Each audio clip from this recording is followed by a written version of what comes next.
Thank you, everybody. Thank you for being here to protect what I'm following Cornel West calls our democratic experiment. It's a democratic experiment that's under attack. And anytime you attempt to have a democracy, there are always present anti-democratic forces. One of my favorite political theorists, Iris Marion Young, in her book, Inclusion and Democracy, begins, the first chapter, the first sentence, is democracy is hard to love. Now, what does that mean? Democracy is hard to love. And how are we able to think about that in a society that calls itself democratic? What she means by that is democracy is a process. Democracy requires work. Democracy is not just something you have or something you're given. It is something you strive for. And that means working against anti-democratic forces that you might find at the level of the citizenry or at the level of our highest politicians.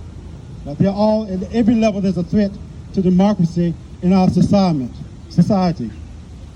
One of those greatest threats to democracy is the senator from Kentucky. You know who I'm talking about.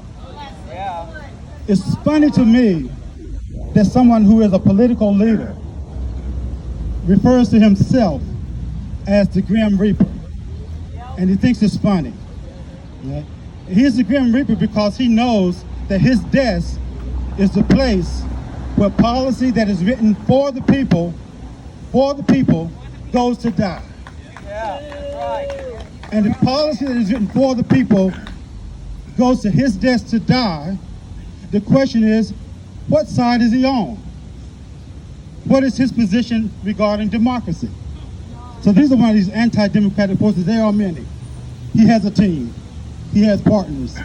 But there are many of these anti-democratic forces that we must wage war against.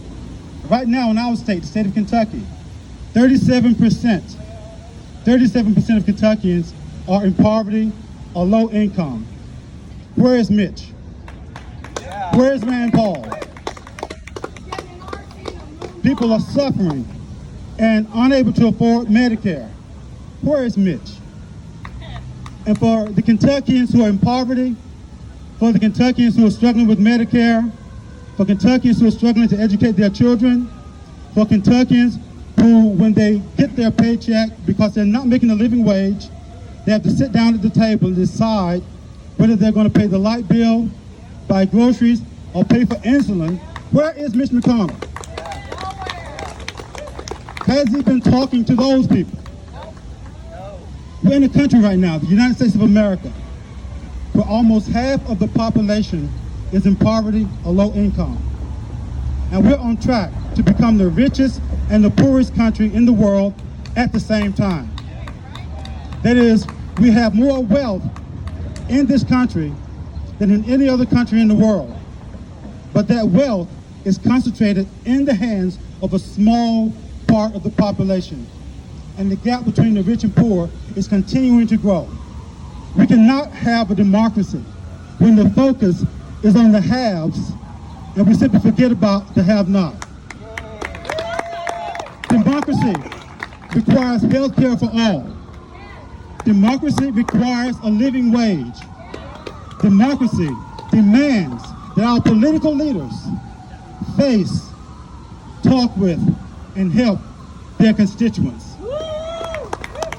Democracy demands the right to vote and the removal of all obstacles to voting. Democracy demands that we basically give a damn about each other. And it demands that our political leaders give a damn about us. That's pretty simple. It's not hard. But these are the things we have to strive for and fight for on a day-to-day basis.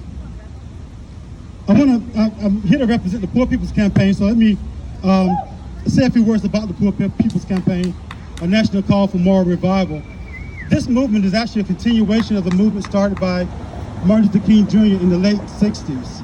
The last couple of years of his life, King was traveling the country, talking to working class black people, working class Native Americans, working class Latinos, working class whites. and myself and many other scholars are convinced that this is why he was killed.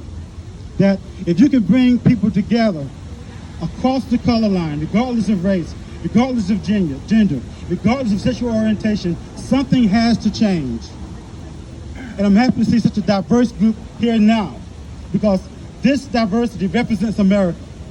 And if we can all come together and not allow the anti-democratic forces to divide us, we'll win this battle. And I thank you for being here, and I thank you for being on the side of democracy and being on my team. Thank you.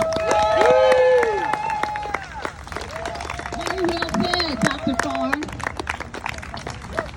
We definitely need you on our school board, that's for